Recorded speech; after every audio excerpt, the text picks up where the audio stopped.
PCN is brought to you in part by the following underwriters.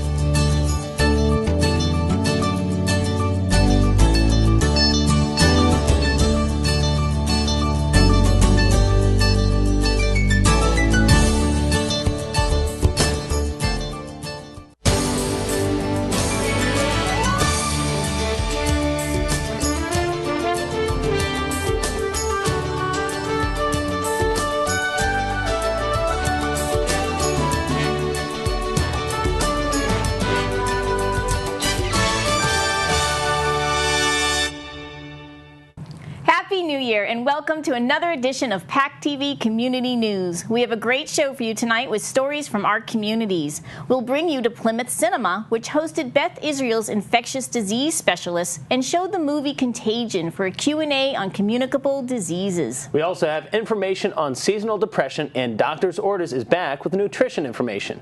We learn about Plymouth's water department, and Plymouth's Director of Planning and Development will be on the show. It'll be a great show, and we'll begin with a beekeeping event in Kingston. The world's honeybee population has seen a sharp decline in recent years. If the numbers continue to trend in this direction, it could have extremely adverse effects on the human population. The South Shore Locavores, who always seem to have their fingers on the pulse of what's good for the human race, hosted an evening with beekeepers to discuss what we can do to reverse that trend. I was able to stop by and learn more. The final meeting of 2014 for the South Shore Locavores turned out to be the final meeting they would have at the Beal House in Kingston before they relocate to the Kingston Senior Center in the new year. The South Shore Locavores are a pretty dynamic group. They grow their own foods, they taste chocolates, they make apple pies, and some of them are beekeepers. The honeybee has seen a worldwide decline in recent years for several reasons, with the overuse of pesticides right around the top of that list. Expert beekeeper Glenn Cornell was on hand not only to discuss the history of the honeybee, but to let people know how important their survival is to our own survival. Approximately about 1/3 of all of our produce is pollinated by honeybees. So if you could imagine walking into a supermarket and having the shelves 1/3 bare, that's what we would experience without the honeybee being around. And I'm here to educate the people about what's causing this decline with the honeybee and how we can promote honeybees to keep them healthy. While the extinction of our species may seem a little grim, we were able to lighten the mood a little by discussing a byproduct of honeybees that humans have enjoyed for thousands of years. Honey is natural. It's a natural sugar. It's what people used to eat all the time before white sugar, and there's no doubt that maybe people didn't live longer, but they were healthier.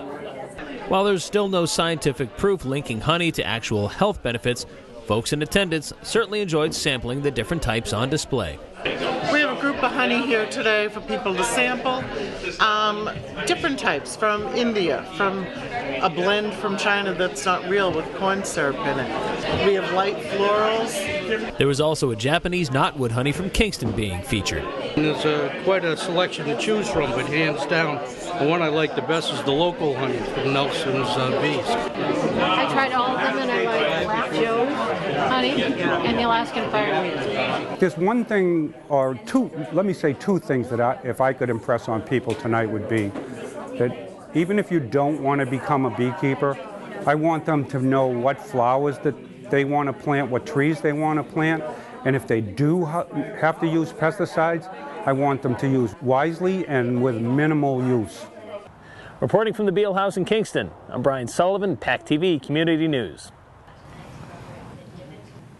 How the water works in a community is multi-layered and complex. Each community has different needs and sources to meet those needs. PCN met up with Plymouth's water superintendent to learn about how water works in this community.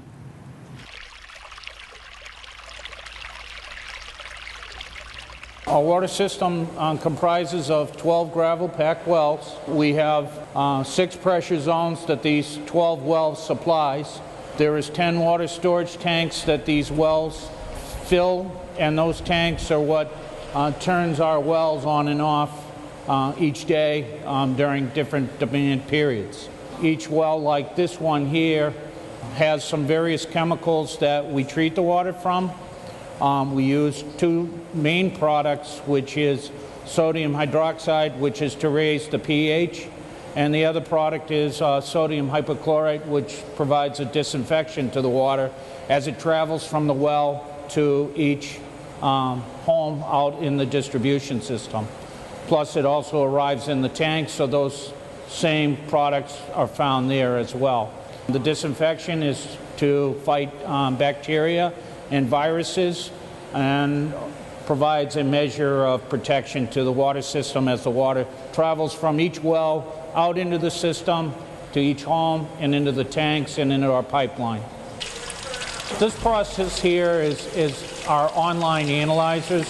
One is recording the pH constantly, and the other one is recording the chlorine residual. Both of them have water cycling through all the time, 24 hours a day, and our operators come in here once a day and validate that the pH and the chlorine residual are in sync with each other with what's displaying on the wall here. So keeping the pH at 7.5 allows the binding chemically with the iron so that it doesn't precipitate out into the system. So this is all of our electrical equipment in here. This is the variable frequency drive. That's what operates the pump and motor out in the other room. And this is our SCADA system at this location, referred to as a remote terminal unit. And what it does is it's the brains that turns on the well. It's actually a computer inside of here that allows all the electrical equipment to turn on, the pump, the motor, the chemical feed systems. We can actually view all of the stuff that you saw out there on the wall, the analyzers. We can see that back at our office. I can also have it on my iPad. My assistant and our operators have that same thing. So all of our alarming that comes in here is also generated through this source in here as well. So these are important nodes right in this room here, because it is the brains, it's the electrical power, and it allows us to view our system from afar. Generally, you get a long period of time, somewhere 50 to 100 years from a large production well. As a well ages, its productivity drops off. You look at when a well was developed, it was in the rural country and there was no homes around it. And as we build out around our wells, we bring in homes, septic tanks, and the septic tanks have also an adverse effect if they're not being properly maintained. The hydrology cycle is a cycle. It comes out of the sky as rainfall, or it comes out of the sky as snow. And that precipitation replenishes the groundwater table, the aquifer, and from that, our wells pull from that aquifer, brings it up through the well, out into the network of distribution pipes, which then carries it to our water storage tanks.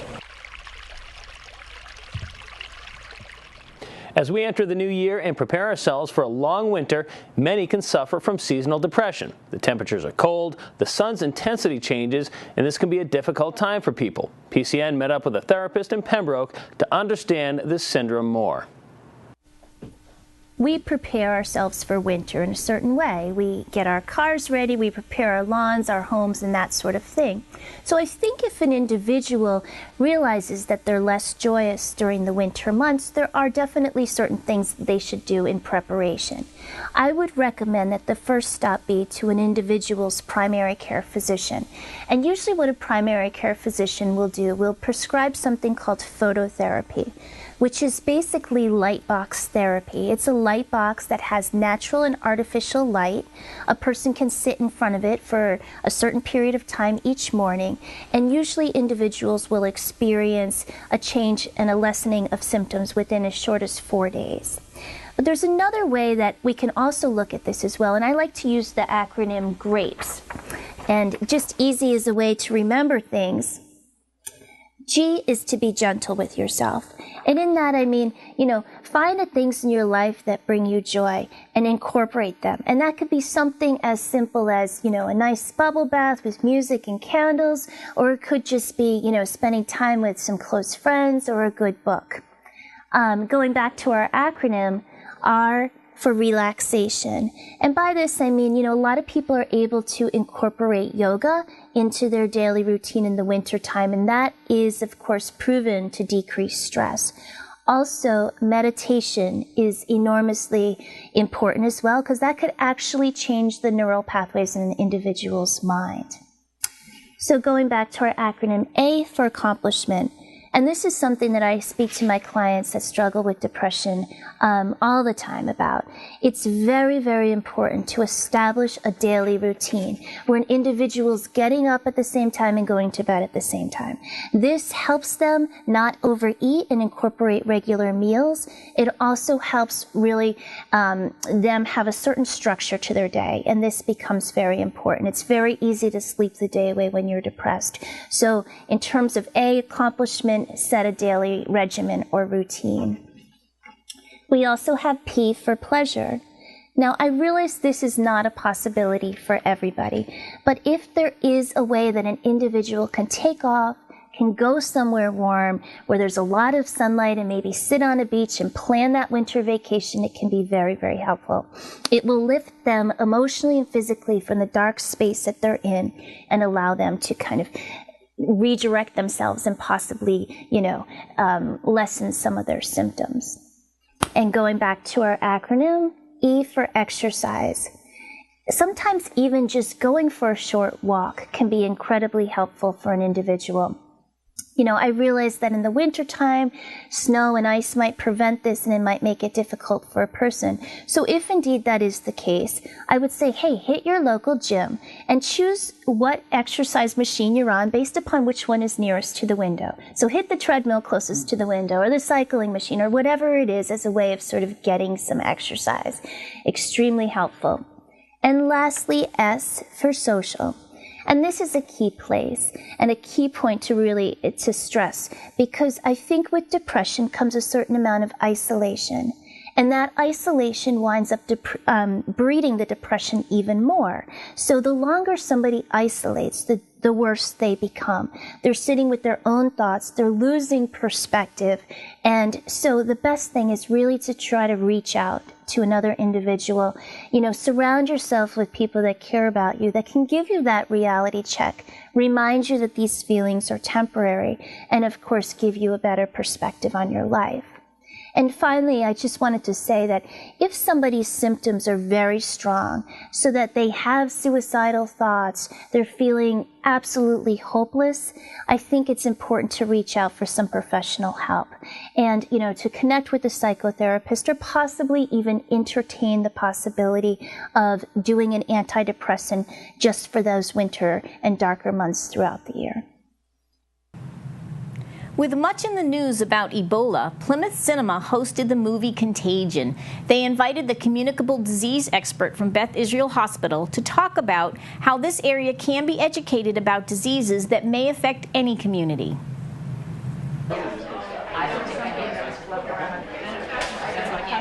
She's our frontline person here in this community. Connie is an RN. She has a master's in public health and lots of other credentials that make her just the right person for the job that she has. Tonight at Plymouth Plantations, the film Contagion is being shown. And that is a very realistic portrayal of a disease that begins in another part of the world and then spreads as a pandemic throughout the world. I think little did they know when they were making this movie several years ago that it would sort of come back and be shown as an educational piece, because it is so realistically done, and in the face of the scary fall that we had with Ebola, to be used and to plan to help people to understand, because it was so well done and so factual. Every year about this time we begin to notice that influenza will start to pick up. We have already been reporting it, and I have not had to report any in the Plymouth area here just yet. However, we will expect that it will begin to pick up, at some time soon. So the flu is always of paramount. Ebola is very pocketed around a smaller area. whereas influenza tends to always be more worldwide. It's tracked very closely, and we always know that it is going to be worldwide. Whereas Ebola, this was the first time, it's the 25th outbreak of Ebola, but it's the first time that it left the small villages in African in countries and then broke outside and got into the bigger cities, and then of course left the whole continent and came throughout the world. And that's the first time that that has happened. But realistically, every year the flu is throughout the world. First and foremost, get the flu shot. I think one of the reasons that I'm here tonight and presenting what I am has to do with letting the community know just what the hospital is doing.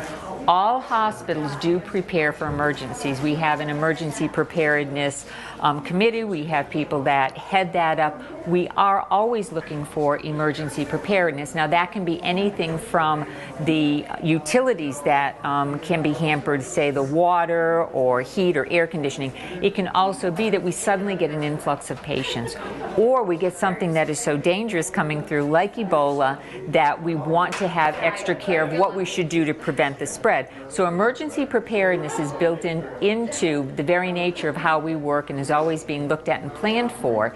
And so I'm going to share with everybody tonight what specifically we have done around Ebola. PCN stopped into Beth Israel Deaconess Hospital in Plymouth for a new edition of Doctor's Orders.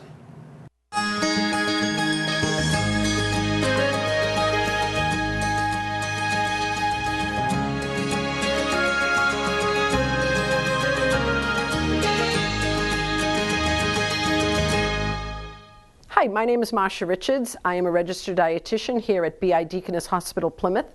I'm here today with PCN's Doctor's Orders, and I'm going to be talking about the 5 characteristics of a healthy diet.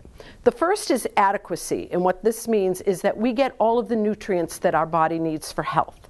Second is balance, and this is about not having more of one food at the expense of another. Third is calorie control, and that's matching up the amount of calories that you take in from food with the amount of energy that you expend. The last 2 are moderation and variety, where I'm going to spend a few more minutes on. Moderation is about not depriving yourself of some of the things that you really enjoy. Instead, it's moderating it, maybe through portion size or through frequency. So some of the things that we can do from a portion size standpoint is learn more about how much we're eating. So this is when you want to get the food scale out, the measuring cups, and those measuring spoons, and really learn. Looks can be very deceiving. I have 2 glasses here. Some might think that one is bigger than the other, or maybe they're both the same size. But if we measure them, what you'll learn is this shorter one holds 24 ounces compared to the taller one holds 20. It's important to understand that. So measure your cups, your mugs, so that you have a good idea of how much you're eating. The size plate that you use is also important. These are 2 different size plates. This one's about 11 inches. This one here is about 9. And how much food is on a plate has a lot to do with the size of that plate. So moderation can be easier done if you use a smaller plate. And a food scale, any type of food scale, is going to be very beneficial for you to have a better idea of how much you're eating. If you're using any of the online type programs to track your calories, that level is only going to be as accurate as the portion size knowledge that you have. The last and final characteristic is variety. Variety is about getting all of the nutrients that you need, and the best way to do that is by eating a variety of foods. And I have some comparison cards to show you. Here is a baked potato and French fries. So you'll notice that the baked potato does have far more vitamin C compared to the French fries. The French fries don't have a whole lot of nutrients. I'm not saying you should never have a French fry, but you're not going to get the nutrients you need if that is your primary vegetable. We can compare this baked potato to broccoli also, and you'll notice that the broccoli also has far more A and C compared to a baked potato. So you don't want to just have potatoes. You want to have all sorts of vegetables, all sorts of fruits, all sorts of grains, all sorts of proteins and calcium foods to get those nutrients that you need. I love corn on the cob, especially on 4th of July. But again, corn does not provide us with a lot of nutrients. It provides us with a smile. It does taste good, but we want to make sure we give our body the nutrients that it needs, so it shouldn't be our prime vegetable. As far as fruits, I only brought juice cards to promote, if you do choose to have juice, it should be 100% fruit juice. Be careful with these juice drinks. Look for 100% juice on a label. You're going to be getting the vitamins and the nutrients that you want from there. And lastly is our treats. We all like to have a little treat, but we can have a treat that provides us with some nutrients as well. Pudding compared to cookies, and this would be a regular pudding, you could decrease the calories and the fat and the sugar by choosing a low-fat or a low-sugar pudding as well. So the 5 characteristics of a healthy diet are going to help you to eat healthy. Adequacy, balance, calorie control, moderation, and variety. And Ralph Waldo Emerson told us that your first wealth is health. So I wish all of you the best of health. This week's Town Talk brings Lee Hartman, Plymouth's Director of Planning and Development, to the set. Welcome, Lee. Thank you. So tell us, what is going on in Plymouth for planning and development? Sure, there are a number of things. It's never a dull moment in the town of Plymouth for development in the community.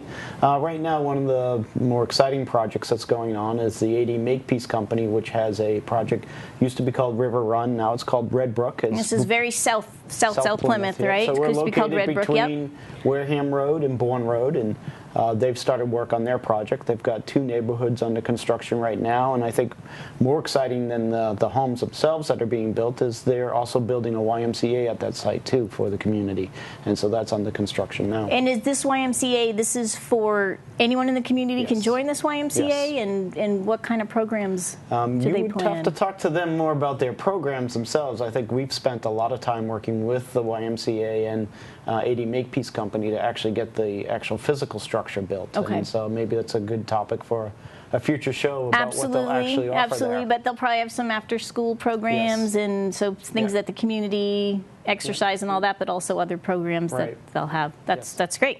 And then another thing I have a question about is in West Plymouth, at the end of the Colony Place, there's a big mound of dirt behind Ocean State area. What's going on there? So we can never say for sure what will or will not happen. The developer, which is Cranberry Crescent LLC, I believe is what they call themselves, has never officially said what is going in on that site. But the long-heard rumor that I've heard in the community is the market basket. Yes.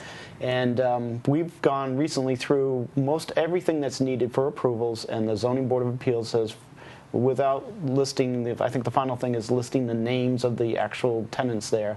Other than that, everything else has been done, and they've told us that they plan on breaking ground this spring on that project.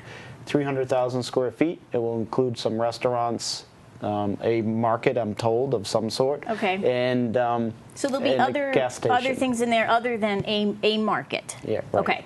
All right. I mean, we can't say what they are, but do you know how many? Could you say how many there might be? There's probably a total of 1 large tenant, okay. A larger big box one, a grocery type store, okay. and 2 or 3 smaller tenants, as well as the restaurants and at least 1 gas station. And of course, that road's going to connect from Colony Place over to Carver Road. And correct? that's probably the most important thing for the town, is that we will now have a connector road that goes from Commerce Way to the old Route 44 Carver Road. And we all know, if you drive that area, the pinch point of the Route 80, Route 44 intersection. Yes. So this new road will hopefully make travel a lot easier. some of that. And will it be straight through? Will it be? Go straight. We'll go straight. Okay. Basically, if you look right now, you can see the beginnings of it at the lights at Commerce Way. If you're on Plimpton Road, looking straight ahead, and it will connect straight through to Carver Road. Finally, we recently on PCN did a story about Healthy Plymouth, and I was wondering if you could touch base on that. We had a summit. Can you tell me about that? So working closely with Jordan Hospital and the school department, we just recently had a summit again where over 200 people attended. It was at the Indian Pond Country Club, and we had over 200 people attend. And basically what we're trying to do now with the hospital is we focused on complete streets, which is bicycle and walking on streets, safe routes to schools, healthy eating in schools, and healthy markets. And now we want to really look at what else should we be doing as a community. Should we look at other things? And we're focusing now more on the drug and alcohol abuse issues. And I think from that summit we heard loud and clear that we need to start to look at ways as a community, not just as the hospital, hospital or the town or the schools, how we look at the drug issue that's before the town. So I think it's exciting, and it'll be interesting to see how, as a community, not just as individual groups, we're able to look at that issue. And it's a big issue. Yes. Thank you so much for coming and being on the set and filling us in on all that's going on in Plymouth. Thanks for watching this week's show. Replay times are listed on our website, PACTV.org, or you can catch us on YouTube by searching for the PACTV Community News channel. Be sure to like us on Facebook and follow us on Twitter to receive previews and links to all our stories. We'll be back next week for another edition of PCN, so see you then.